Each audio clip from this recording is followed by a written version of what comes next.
सरकार लाई है विद्यार्थियों के लिए डिजिटल लाइब्रेरी। बच्चों के उज्जवल भविष्य के लिए बिहार सरकार है सदा अग्रसर और तैयार। कक्षा 1 से कक्षा 12 तक की सभी पाठ्य पुस्तक पूरक सामग्री एवं वीडियो अब शिक्षा विभाग बिहार सरकार द्वारा विकसित पोर्टल पर है उपलब्ध। अध्ययन सामग्री देखने के लिए BEPCLots.bihar.gov.in पर विजिट करें अथवा एंड्रॉइड मोबाइल पर गूगल प्ले स्टोर से E-Lots ऐप डाउनलोड करें। शिक्षकों, अभिभावकों एवं बच्चों से अनुरोध है कि इस लाइब्रेरी का अधिक से अधिक लाभ उठाएं और अपनी पढ़ाई जारी रखें।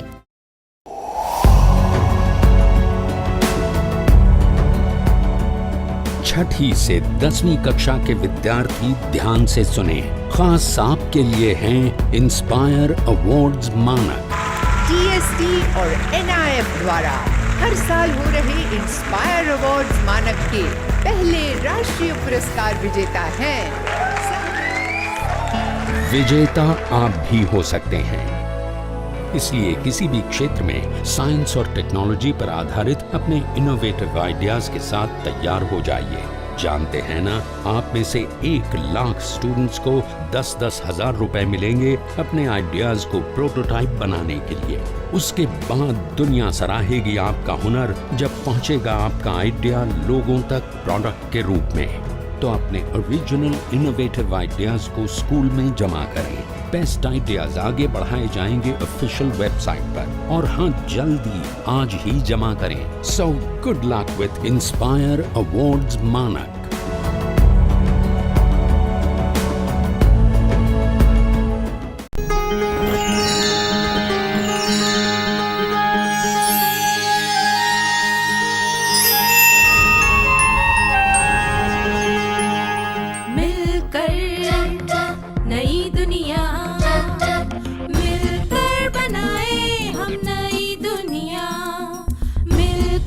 जीत ले हम सारी दुनिया। बीच हमें आज बोने दो, रोज उसे थोड़ा बढ़ने दो। छू लेंगे आकाश हम, मन के विचार हकीकत बने। सिद्धि फल से आनंद देंगे, कोशिश कर बढ़े, सोच बुलंद करे।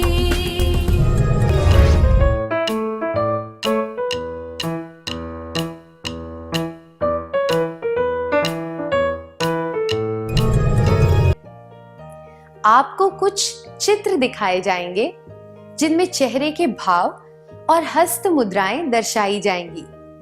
क्या आप बता सकते हैं कि इनमें क्या दर्शाया गया है और क्यों? लज्जा, गुस्सा, लिफ्ट मांगना। कृपया चुप हो जाइए। बहुत बढ़िया, धन्यवाद। क्या आपको पता है कि जब आपने चित्रों के बारे में अंदाजा लगाया तब आप अनुमान लगा रहे थे? अनुमान लगाते समय हम अपने पूर्व ज्ञान और अनुभव के आधार पर किसी चीज के बारे में राय देते हैं। अब एक क्रियाकलाप करेंगे। आपको स्क्रीन पर कुछ वीडियो दिखाए जाएंगे। वीडियो में लोगों की भाषा और पोशाक देखकर आपको पता लगाना है कि ये लोग किस जगह से हैं। आप तैयार हैं?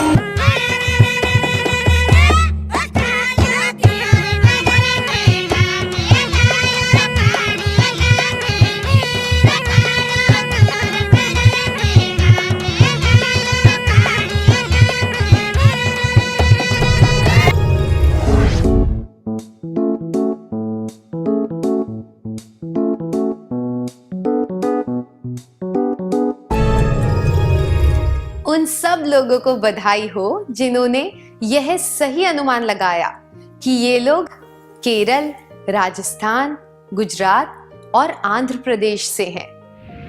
जिस तरह से चेहरे के भाव देखकर व्यक्ति की भावनाओं के बारे में अनुमान लगाया जा सकता है, उसी तरह भाषा और पोशाक देखकर यह अनुमान लगाया जा सकता है कि वे देश के किस भाग से हैं। इसी तरह भाषा या बोली के आधार पर हम यह पहचान सकते हैं कि वह व्यक्ति किस क्षेत्र से है। आइए एक क्रियाकलाप के द्वारा यह जानने की कोशिश करते हैं। अब आपको स्क्रीन पर कुछ दृश्य दिखाए जाएंगे। क्या आप पहचान सकते हैं कि ये बोलियां किस क्षेत्र में बोली जाती हैं? एकदम से अंदर होगा। अंदर होने की क्या बात है? तो नाव चढ़ाई का मतलब? अरे तो हमने नाव का जानबूझ के चढ़ाई है? नहीं, बड़े अनजान हो ना। यह भोजपुरी है। बड़े बात आकर दी मैं, कैसा मिलेंगी नाम से लड़की? मुगलपुरे का चप्पा चप्पा मालूम मेरे को, लेकिन उसमें एक नीलूफर कैसा मिलेंगी? यह हैदराबादी हिंदी है। और भाइयों गैयन के पाछे तूने मधुबन मोही पठायो, चार प्रहर बंशी बट। यह ब्रज भाषा है। अरे कोशिश ये थी कोशिश, जान तोड़ कोशिश करी, मगर मैं भागने दूं तब ना, एक को दी मैंने पटखनी कि वो लंबू निकला भागने को, मैंने पकड़ के टांग। यह भोपाली हिंदी है। अंकल जी, ए छोरी के बावड़ी हो गई तू, के अंकल अंकल कर ऐसा है? आइए ना, इधर आइए। तना चाहना पड़ा है, के आफत आ गई सा? यह हरियाणवी हिंदी है। अनुमान लगाने से हम भावनाओं, इशारों, संस्कृति, देश, क्षेत्र इत्यादि को जान सकते हैं। क्या अब हम अगला क्रियाकलाप करें? इन बादलों को देखिए।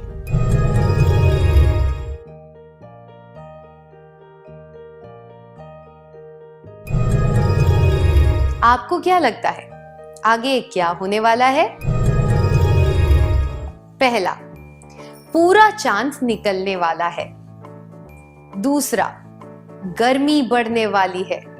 तीसरा, तेज बारिश हो सकती है।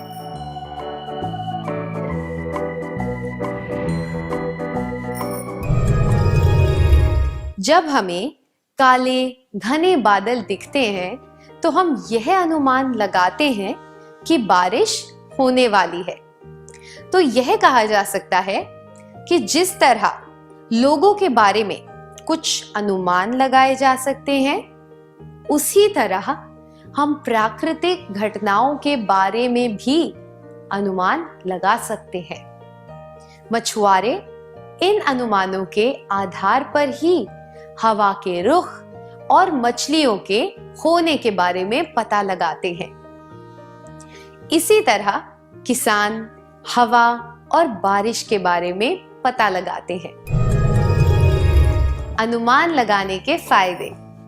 पहला, प्राकृतिक घटनाओं में होने वाले बदलाव को समझने में मदद मिलती है। अब एक क्रियाकलाप करेंगे। इस चित्र को देखिए। क्या आप अनुमान लगा सकते हैं कि यह ट्रैफिक जैम किस वजह से हुआ?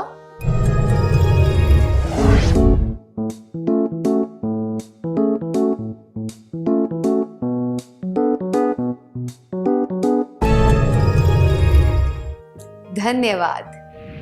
यह किसी भी कारण से हो सकता है। कोई रेलवे फाटक बंद होना, कोई दुर्घटना, धार्मिक जुलूस, गिरा हुआ पेड़, धरना इत्यादि। हमने एक ही चीज के कई कारणों के बारे में क्यों सोचा? हम सब अपने व्यक्तिगत अनुभवों के आधार पर अनुमान लगाते हैं, इसलिए हमने अलग अलग कारण बताए। हमने जो पढ़ा होता है या जो दूसरों से सुना होता है, उसके आधार पर भी हम अनुमान लगाते हैं। जब हम किसी चीज के बारे में सुनते हैं, तब हमारा दिमाग उससे संबंधित घटनाओं को याद करता है जो पहले घटी थी। इससे हम यह अनुमान लगाते हैं कि यह घटना पहले घटी हुई घटना जैसी ही होगी। तो हम कह सकते हैं कि हमने जो पढ़ा, सुना या अनुभव किया हो, हम उसके आधार पर अनुमान लगाते हैं। क्या ऐसे अनुमान हमेशा सही होते हैं? कुछ क्रियाकलापों के आधार पर हम यह जानने की कोशिश करेंगे। इस चित्र को देखिए।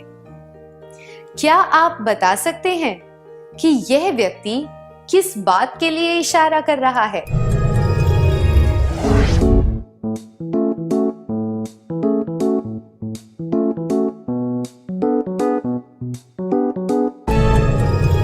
धन्यवाद। इस इशारे का कोई भी अर्थ हो सकता है, जैसे कि रुको, सदा खुश रहो, धैर्य रखो, ऐसा मत करो इत्यादि। लोग अपनी धारणाओं और अनुभवों के आधार पर रंगों, चिन्हों, इशारों, कार्यों और हरकतों के अलग अलग अर्थ निकालते हैं।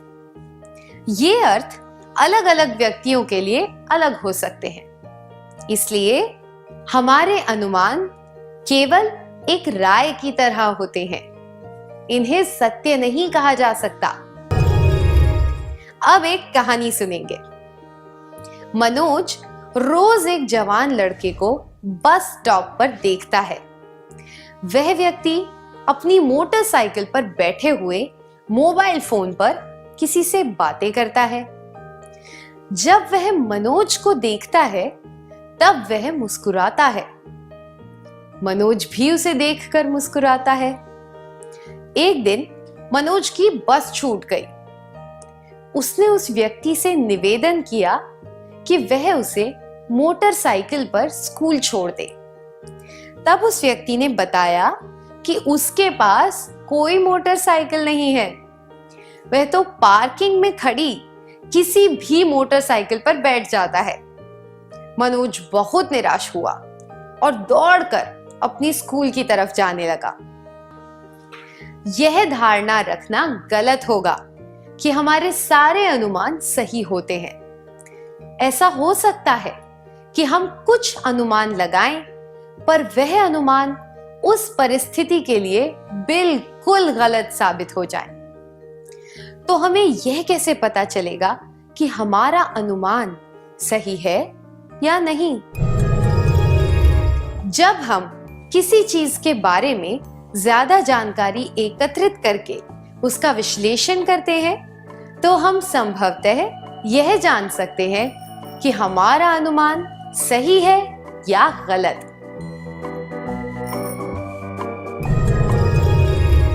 क्या हम सत्र समाप्त करने से पहले एक पहेली बूझें? एक दिन एक व्यापारी सुबह सुबह ट्रेन पकड़ने जा रहा था। उसके घर का चौकीदार उसके पास दौड़ता हुआ आया और उसने कहा, कृपया इस ट्रेन में ना बैठें। मुझे 4 घंटे पहले एक सपना आया था कि यह ट्रेन दुर्घटनाग्रस्त हो जाएगी। व्यापारी उस ट्रेन में नहीं बैठा और जैसे कि उस चौकीदार ने कहा था, वह ट्रेन दुर्घटनाग्रस्त हो गई। व्यापारी की जान बच गई, पर उस चौकीदार की नौकरी चली गई। व्यापारी ने यह अनुमान लगाया कि चौकीदार रात को काम करने की जगह सो रहा था, इसलिए उसने चौकीदार को नौकरी से निकाल दिया। मैं आशा करती हूं कि आप भी सही और उचित तरीके से अनुमान लगाते हुए अपनी समीक्षात्मक सोच को विकसित करेंगे। क्या अब हम सत्र का सार संक्षेप कर लें? अनुमान लगाते समय हम अपने पूर्व ज्ञान और अनुभव के आधार पर किसी चीज के बारे में राय देते हैं। अनुमान लगाने के फायदे। पहला, दूसरों की भावनाओं, इशारों, बातों इत्यादि को समझने में मदद मिलती है। दूसरा, अन्य संस्कृतियों, क्षेत्रों इत्यादि को समझने में मदद मिलती है। तीसरा, प्राकृतिक घटनाओं में होने वाले बदलाव को समझने में मदद मिलती है।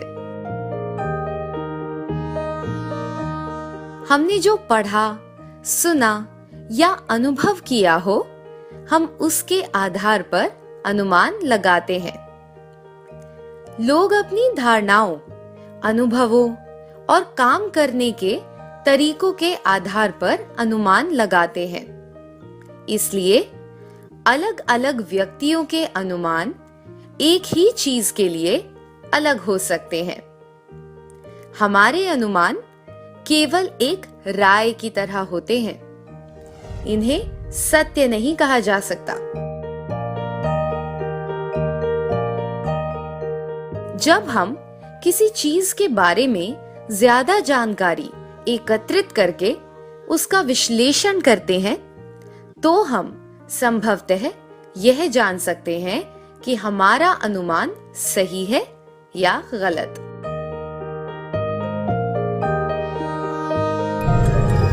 आपने बहुत अच्छी तरह सार संक्षेप किया।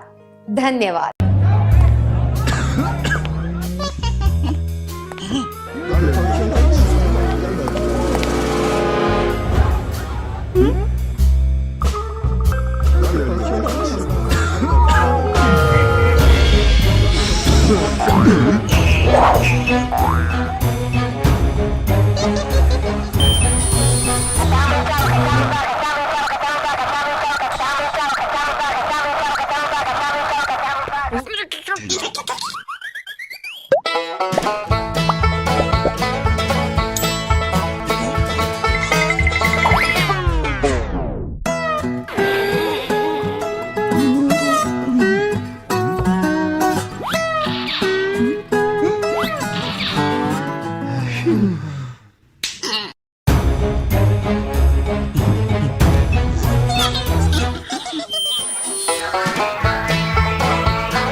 नमस्कार।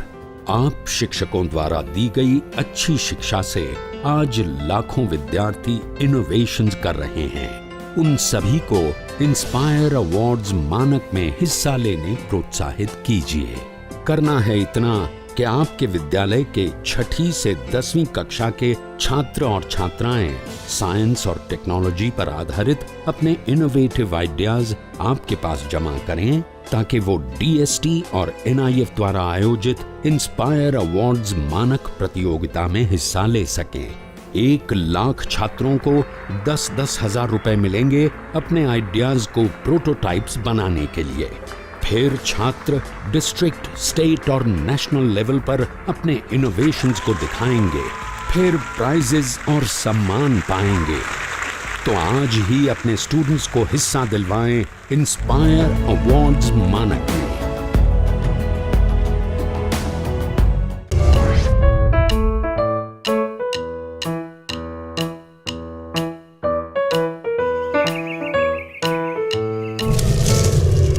नमस्ते छात्रों, आप सबको देखकर खुशी हुई। आइए आज के सत्र की शुरुआत एक पहेली से करते हैं। नदी के किनारे एक आदमी था। उसके पास एक छोटी नाव, एक बाघ, एक बकरी और घास की गठरी थी। उसे नदी पार करनी थी। वह नाव बहुत छोटी थी उसमें नाविक के अलावा केवल एक प्राणी या केवल एक चीज और आ सकती थी। अगर वह बाघ को पहले ले जाता तो बकरी घास खा जाती। अगर वह घास को पहले ले जाता तो बाघ बकरी को खा जाता। अगर उसे सारी चीजें सही सलामत रखते हुए नदी पार करनी है तो उसे क्या करना चाहिए?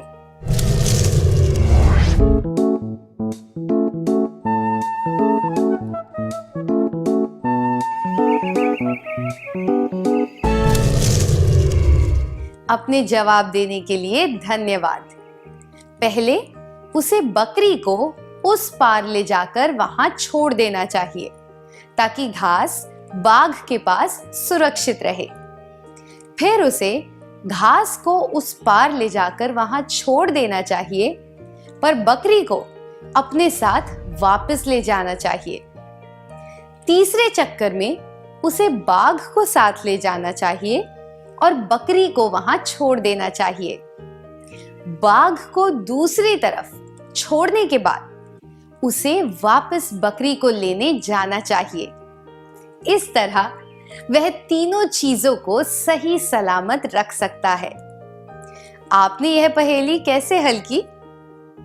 आपने इसे हल कर लिया क्योंकि आपने बकरी को घास के साथ और बाघ को बकरी के साथ छोड़ने के परिणामों के बारे में सोचा। आपने इस समस्या के कई पहलू देखे और फिर इसका हल निकाला। जब हम किसी चीज के कई पहलू देखते हैं तब हम विश्लेषण करते हैं। विश्लेषण करने के लिए किसी समस्या के कई पहलू देखने पड़ते हैं। आप सब ने कभी ना कभी कोई पहेली हल की होगी या किसी को पहेली हल करने के लिए दी होगी, तो हम कह सकते हैं कि आपको समस्या का विश्लेषण करने का थोड़ा बहुत अनुभव है। आइए एक पहेली के द्वारा आपकी विश्लेषण करने की योग्यता को काम में लेते हैं। तुम ना बुलाओ मैं आ जाऊंगी, झट से घर में घुस जाऊंगी, ना भाड़ा ना किराया दूंगी, घर के हर कमरे में रहूंगी। पकड़ना मुझको तुम पाओगे, मेरे बिन ना रह पाओगे। बताओ मैं कौन हूं? सही कहा, जवाब है हवा। आपने उत्तर कैसे ढूंढा? पहली बार पढ़ने पर हमें यह कठिन लगा होगा क्योंकि हम किसी व्यक्ति के बारे में सोच रहे थे, पर जब हमने वाक्यों को अलग अलग करके उनके अर्थ पर ध्यान दिया तो हमें यह सूझा कि यह कोई व्यक्ति नहीं हो सकता। आखिरी वाक्य पढ़कर यह समझ आने लगा कि यह ऐसी चीज है जो जिंदा रहने के लिए आवश्यक है। हम उत्तर ढूंढने के लिए विश्लेषण कर रहे थे। जो विद्यार्थी सही जवाब नहीं बता पाए वे भी अलग अलग तरह से सोचकर विश्लेषण कर रहे थे। अब एक और पहेली। अगर नाक पर चढ़ जाऊं, कान पकड़कर तुम्हें पढ़ाऊं, बताओ मैं कौन हूं?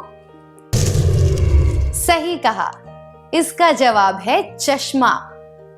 आपने उत्तर कैसे ढूंढा? जब आपने पहली बार पहेली पढ़ी तो आपने ऐसी चीजों या लोगों के बारे में सोचा होगा जो हमें पढ़ाते हैं।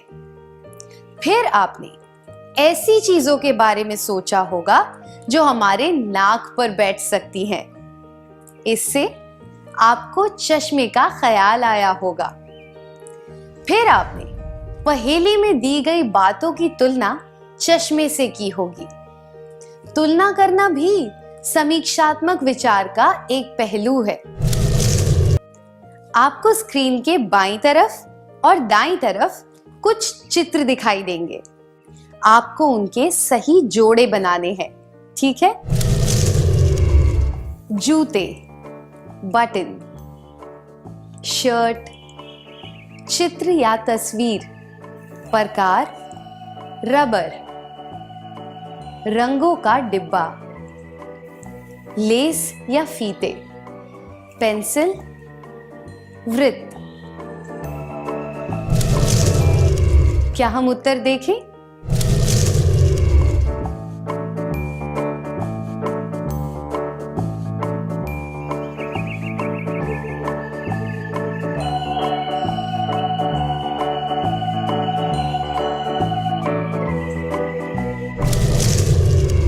हमें सही जवाब कैसे पता चले? हमने बाईं ओर दिखाई गई चीजों को एक समूह माना और दाईं ओर दिखाई गई चीजों को दूसरा समूह। फिर हमने बाईं ओर से एक चीज ली और दाईं ओर की सूची में उससे संबंधित एक चीज देखने की कोशिश की। उदाहरण के लिए हमें जूते और बटन, चित्र, रबर, वृत्त के बीच में कोई संबंध नहीं दिखा, इसलिए हमने इन्हें छोड़ दिया। हमने देखा कि जूते को लेस या फीते से मिलाया जा सकता है, इसलिए हमने इनका जोड़ा बना दिया। संबंधी स्थापित करना भी समीक्षात्मक सोच का एक तरीका है। क्या हम कुछ और चीजों के बीच संबंध बनाएं? स्क्रीन पर कुछ तुलनात्मक संबंध दिखाए गए हैं। आपको छूटी हुई संख्या पहचाननी है। अगर 6 और 24 के बीच वही संबंध है जो 10 और 40 के बीच है, और वही संबंध 16 और छूटी हुई संख्या के बीच है, तो वह छूटी हुई संख्या कौन सी है? 6 को 4 गुना करने से 24 मिलता है। 10 को 4 गुना करने से 40 मिलता है। इसलिए छूटी हुई संख्या होगी 64, क्योंकि यह 16 की 4 गुना होगी। हम कह सकते हैं कि 16 और 64 के बीच में वही संबंध है जो 6 और 24 के बीच और 10 व 40 के बीच है। अगली पहेली, अगर मेंढक टर्राता है तो हाथी क्या करता है?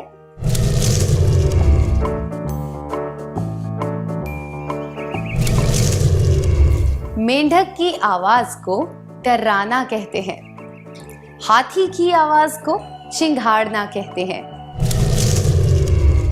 अब एक और पहेली, जिस तरह वृत्त और गोले के बीच में एक संबंध है, उसी तरह वर्ग का संबंध किस चीज के साथ है?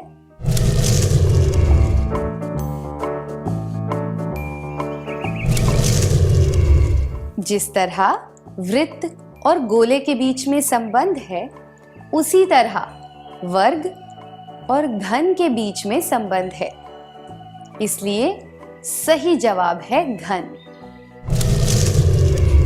अगली पहेली, महाराष्ट्र और मुंबई के बीच जो संबंध है, वह संबंध दक्षिण बंगाल का किसके साथ है?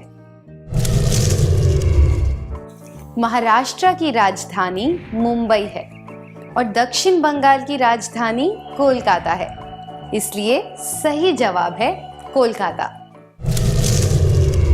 इन सब पहेलियों में 2 चीजों के जोड़े थे। हम यह पहचान पाए कि उन जोड़ों के बीच में क्या संबंध है और उन दोनों जोड़ों के संबंध की तुलना किस तरह की जा सकती है। जो जोड़ा दिया गया था, उसके संबंध के आधार पर हम अधूरे जोड़े को पूरा कर पाए। जब हम 2 जोड़ों के बीच के संबंध को देखते हुए कोई छूटी हुई चीज का पता लगा सकते हैं, तो हम ऐसी चीज का भी पता लगा सकते हैं जो एक दूसरे से संबंधित नहीं है। क्या हम एक क्रियाकलाप करें? आपको स्क्रीन पर कुछ चित्र दिखाए जाएंगे। इन चित्रों को ध्यान से देखकर यह बताएं कि इनमें अजीब बात कौन सी है। चांदनी रात में कमल खिला हुआ है, रेगिस्तान में एक नाव है, एक भारतीय भैंस के बगल में पेंगुइन खड़ा है। रेगिस्तान में दरियाई घोड़ा है।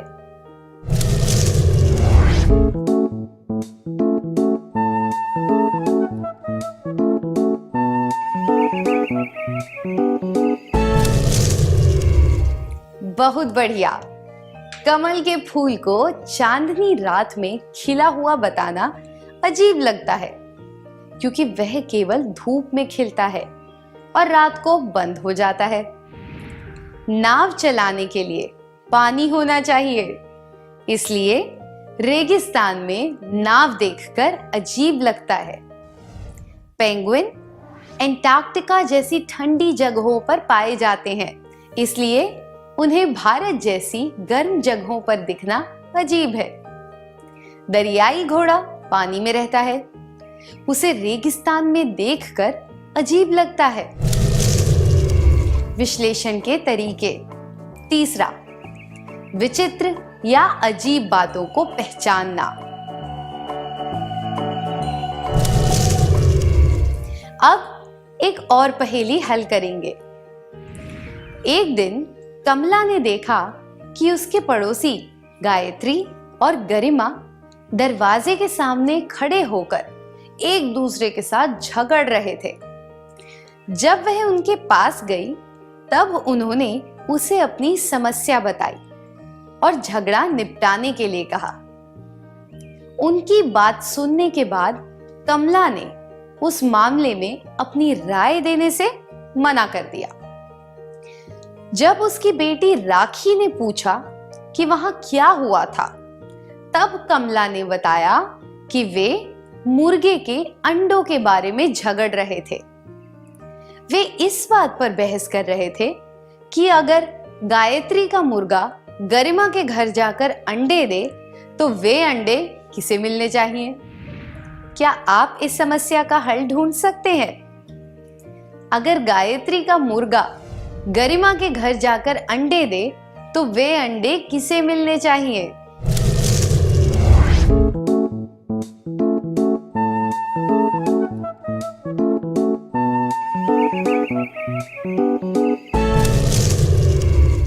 अपने जवाब देने के लिए धन्यवाद। एक मुर्गा कभी अंडे नहीं देता।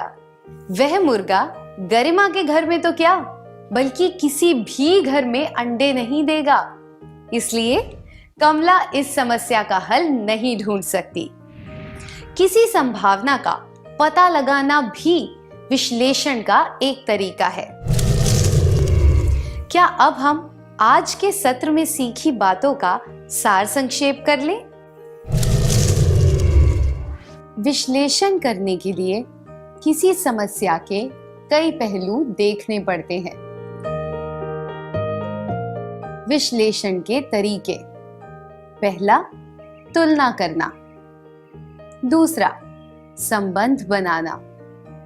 तीसरा, विचित्र या अजीब बातों को पहचानना। चौथा, संभावना का पता लगाना।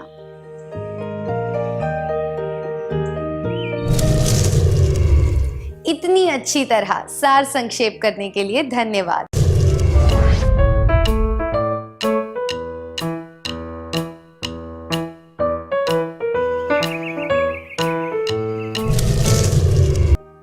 पिछले सत्र में हमने विश्लेषण के कुछ तरीकों के बारे में चर्चा की थी।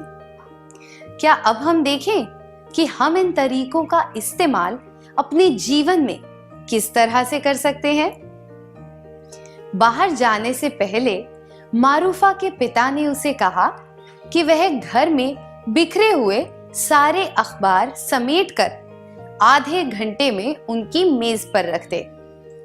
मारूफा अपनी बहन के साथ एक खेल खेलने में व्यस्त थी और वह इस बारे में बिल्कुल भूल गई। जब घड़ी का घंटा बजा, तब उसे वह काम याद आया। वह दौड़कर अंदर गई और उसने अपनी बहन से कहा, रुको, अगर मैंने ये अखबार नहीं समेटे तो पापा को बहुत गुस्सा आएगा। यह घटना घटने से पहले ही मारूफा को कैसे पता चला कि उसके पापा को गुस्सा आएगा? वह इस बात को जान पाई कि उसे जो काम दिया गया था, अगर उसने वह काम नहीं किया तो उसका परिणाम क्या होगा। उसे पता था कि काम पूरा ना होने पर उसके पापा की क्या प्रतिक्रिया होगी। दूसरे शब्दों में कहें तो वह किसी कार्य के परिणाम का पूर्वानुमान कर पाई। पूर्वानुमान करने का अर्थ है किसी काम के होने या घटना के घटने से पहले ही उसके परिणाम के बारे में पता लगा लेना। जब हम कहते हैं कि गर्मियों की छुट्टी के दौरान ट्रेन में जगह नहीं मिलेगी और रविवार के दिन पर्यटक स्थलों पर बहुत भीड़ होगी, तब हम इसी तरीके का इस्तेमाल करते हैं। हमने इससे क्या सीखा? समीक्षात्मक विश्लेषण करने के फायदे। पहला, पूर्वानुमान करने में मदद मिलती है। आपको पता चला है कि सुबह स्कूल जाने के रास्ते में एक बड़ा जुलूस निकलने वाला है। आप यह समझते हैं कि उस समय वहां ट्रैफिक जैम हो जाएगा। इस परिस्थिति के लिए आप खुद को कैसे तैयार करेंगे? आप या तो जुलूस निकलने से पहले स्कूल पहुंच जाएंगे या फिर स्कूल के लिए दूसरा रास्ता लेंगे, है ना? इसे निष्कर्ष निकालना कहते हैं। निष्कर्ष निकालने का अर्थ है किसी परिस्थिति का विश्लेषण करने के बाद उसके परिणामों का पूर्वानुमान करना और उसके आधार पर निर्णय लेना। आपने एक चित्र बनाया और अपने सहपाठियों को दिखाया। एक सहपाठी ने कहा, यह बहुत अच्छा है, बधाई हो। दूसरे ने कहा, कितना बढ़िया है, ऐसा चित्र कोई नहीं बना सकता। फिर उसने किसी दूसरे विद्यार्थी की तरफ देखते हुए कहा, मुझे पता है तुम इससे अच्छा बना सकते हो। तीसरे ने कहा, तुमने बहुत अच्छा काम किया है, अगर तुमने ये छोटी सी गलती ना की होती तो यह सर्वोत्तम कहलाता। इन बातों को सुनकर आप इन लोगों के बारे में क्या निष्कर्ष निकालेंगे? अगर कोई कहता है यह बहुत अच्छा है, बधाई हो, पर आपको यह नहीं बताता कि वह अच्छा क्यों है, तो वह ऐसे ही बाहरी तौर पर आपकी प्रशंसा कर रहा है। ऐसे व्यक्ति से आपकी केवल जान पहचान हो सकती है। जो व्यक्ति कहता है कितना बढ़िया है, ऐसा चित्र कोई नहीं बना सकता, फिर उसने किसी दूसरे विद्यार्थी की तरफ देखते हुए कहा, मुझे पता है तुम इससे अच्छा बना सकते हो, वह व्यक्ति भरोसे के लायक नहीं हो सकता क्योंकि वह झूठ बोल रहा है। जो व्यक्ति कहे तुमने बहुत अच्छा काम किया है, अगर तुमने यह छोटी सी गलती ना की होती तो यह सर्वोत्तम कहलाता। वह ना केवल आपकी प्रशंसा कर रहा है बल्कि आपकी कमियां भी बता रहा है और आपके काम को सुधारने के सुझाव भी दे रहा है।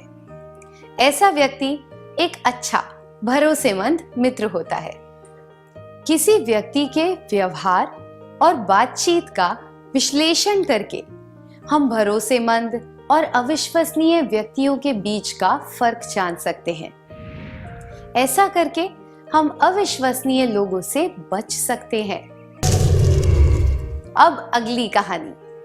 सन 1919 में विक्रम साराभाई उद्योगपतियों के परिवार में पैदा हुए थे। भारत के कई महान व्यक्ति जैसे कि जवाहरलाल नेहरू, महात्मा गांधी, रविंद्रनाथ टैगोर, सीवी रमन उनके परिवार से मिलने और उनके साथ रहने आया करते थे। ऐसे महान व्यक्तियों की संगत का विक्रम साराभाई के जीवन पर सकारात्मक प्रभाव हुआ। कैम्ब्रिज से स्नातक की पढ़ाई करने के बाद उन्होंने सर सीवी रमन के साथ काम किया। उन्हें भारत के सबसे महान वैज्ञानिकों में गिना जाता है और उन्हें भारत के अंतरिक्ष कार्यक्रम का पिता कहा जाता है। जो लोग उनके जीवन के बारे में पढ़कर उसका विश्लेषण करेंगे, वे यह जान पाएंगे कि वे दूरदर्शी थे। उन्होंने अंतरिक्ष अध्ययन से संबंधित नवीन तकनीकों को इजाद किया और वे एक अच्छे उद्योगपति भी थे। ऐसे व्यक्तियों के बारे में जानने के बाद हर कोई उनके जैसा बनना चाहता है। इसी तरह हम और भी कई महान लोगों के बारे में पढ़कर उनसे प्रेरणा ले सकते हैं।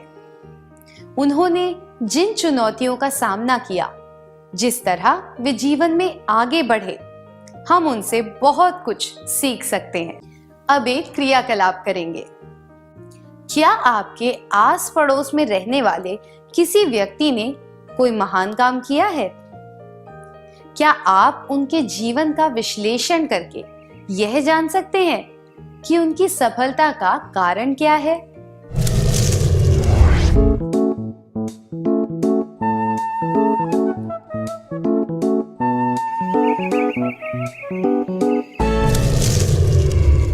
धन्यवाद। मुझे आशा है कि आप भी ऐसे सकारात्मक गुण विकसित करके जीवन में महान काम करेंगे।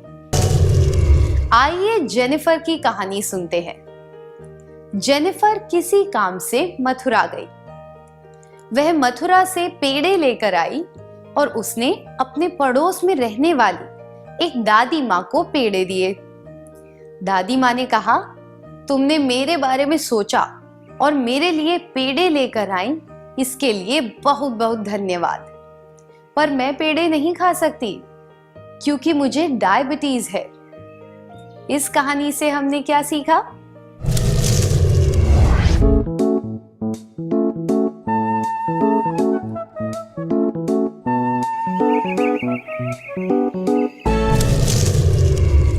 अपने जवाब देने के लिए धन्यवाद। कुछ चीजें कुछ लोगों के लिए अनुकूल होती हैं और कुछ लोगों को कुछ चीजें पसंद होती हैं। किसी व्यक्ति के लिए जो चीज अनुकूल हो या उसे पसंद हो, वही चीज उसे देनी चाहिए। उदाहरण के लिए, अगर किसी को लोक संगीत पसंद नहीं है तो उसे जबरदस्ती ऐसा संगीत नहीं सुनाना चाहिए। जब हम दूसरों के लिए कुछ करते हैं तो हमें पहले से यह सोच लेना चाहिए कि वह चीज उनके लिए उचित और अनुकूल होगी कि नहीं। अब एक और कहानी सुनेंगे। सुरवीन एक दुकान पर सजावट के लिए कंदील खरीदने गई। उसने 2 कंदील देखे जो एक जैसे थे, पर उनमें से एक कंदील महंगा था। उसे लगा कि महंगे वाला ज्यादा अच्छा होगा, इसलिए उसने महंगे वाले 3 कंदील मांगे। पर दुकान पर महंगे वाले केवल 2 कंदील थे, इसलिए उसने एक सस्ता वाला खरीद लिया। कुछ दिनों बाद महंगे वाले दोनों कंदील खराब हो गए, पर सस्ता वाला बिल्कुल ठीक था। वह समझ गई कि महंगी चीजें हमेशा अच्छी नहीं होती। क्या आपने कभी कोई चीज यह सोचकर खरीदी है कि वह महंगी है इसलिए अच्छी होगी? क्या वह सस्ती चीजों से खराब निकली?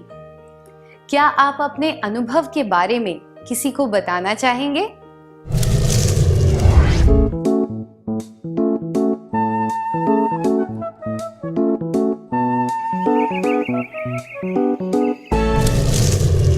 अपने अनुभव बताने के लिए धन्यवाद। यह जरूरी नहीं है कि महंगी चीजें हमेशा बेहतर हो, इसलिए पूरा विश्लेषण किए बिना कोई निष्कर्ष नहीं निकालना चाहिए। हमेशा पूरी जानकारी जुटाकर उसका विश्लेषण करना चाहिए और उसके बाद ही कोई निष्कर्ष निकालना चाहिए। यह तरकीब चीजें खरीदते समय और समस्याओं को हल करते समय बहुत काम आती है। विश्लेषण से हमें तुलना करके निष्कर्ष निकालने में मदद मिलती है। अब अंत में एक और पहेली।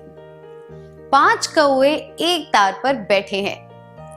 बाईं ओर बैठे कौवे ने अपना सिर बाएं से दाएं घुमाया और थोड़ा सरक कर वहां से अचानक उड़ गया। अब उस तार पर कितने कौवे हैं? तो वहां पर 4 कौवे हैं। चारों में से दाईं ओर बैठे कौवे ने अपना सिर थोड़ा घुमाया, फिर उसने अपने पंख के नीचे खुजलाया, तार पर अपनी चोंच बाएं से दाएं रगड़ी और वहां से उड़ गया। अब उस तार पर कितने कौवे हैं? हाँ, अब वहां पर 3 हैं। जब 3 कौवे तार पर बैठे थे, तब एक शिकारी ने गोली चलाई और बीच में बैठे कौवे को मार गिराया। अब उस तार पर कितने कौवे हैं? क्या आपने कहा 2 कौवे? 3 में से 1 निकालें तो 2 बचेंगे। गणित के हिसाब से यह जवाब सही है, पर सोचिए, अगर एक कौवा गोली लगने से मर जाए तो क्या दोनों कौवे वहीं बैठे रहेंगे? वे गोली की तेज आवाज से उड़ जाएंगे, है ना? यह उत्तर सबसे उचित होगा। हम यह उत्तर तभी दे सकते हैं जब हम समीक्षात्मक रूप से इस परिस्थिति का विश्लेषण करें। समीक्षात्मक विश्लेषण से हम परिस्थिति को अच्छी तरह समझ पाते हैं। हमें परिस्थिति का समीक्षात्मक रूप से विश्लेषण करना चाहिए, सही पूर्वानुमान करना चाहिए और उचित निष्कर्ष निकालना चाहिए। घने काले बादलों को देखकर छाता साथ में रखना, यह समीक्षात्मक विश्लेषण, पूर्वानुमान और सही निष्कर्ष का ही परिणाम है। समीक्षात्मक विचार का प्रयोग करते हुए जीवन में महान कार्य करने के लिए आपको हमारी शुभकामनाएं। क्या अब हम सत्र का सार संक्षेप करें? पूर्वानुमान करने का अर्थ है किसी काम के होने या घटना के घटने से पहले ही उसके परिणाम के बारे में पता लगा लेना।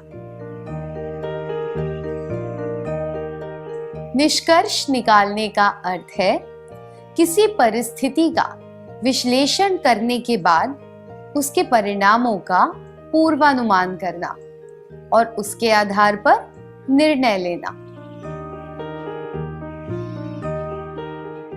समीक्षात्मक विश्लेषण करने के फायदे। 1. पूर्वानुमान करने में मदद मिलती है। 2. निष्कर्ष निकालने में मदद मिलती है। 3. अनुकरणीय व्यक्तियों को पहचानने में मदद मिलती है। 4. हमें दूसरों की पसंद और नापसंद के आधार पर निष्कर्ष निकालने में मदद मिलती है। 5. तुलना करके निष्कर्ष निकालने में मदद मिलती है।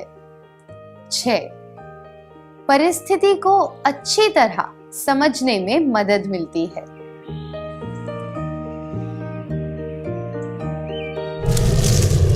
अच्छी तरह सार संक्षेप करने के लिए धन्यवाद।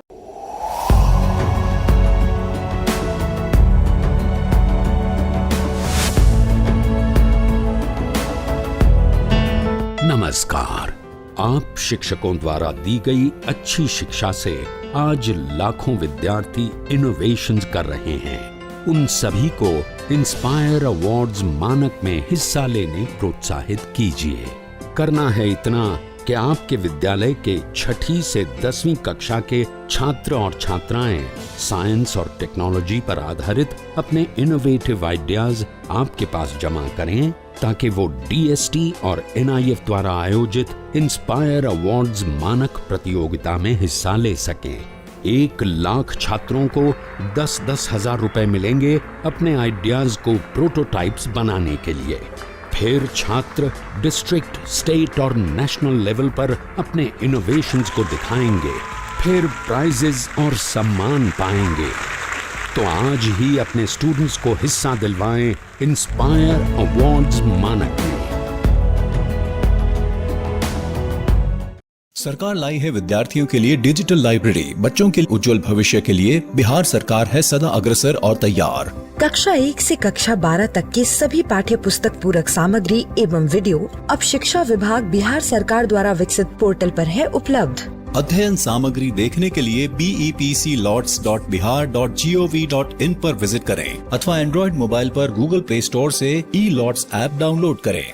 शिक्षकों, अभिभावकों एवं बच्चों से अनुरोध है कि इस ई लाइब्रेरी का अधिक से अधिक लाभ उठाएं और अपनी पढ़ाई जारी रखें।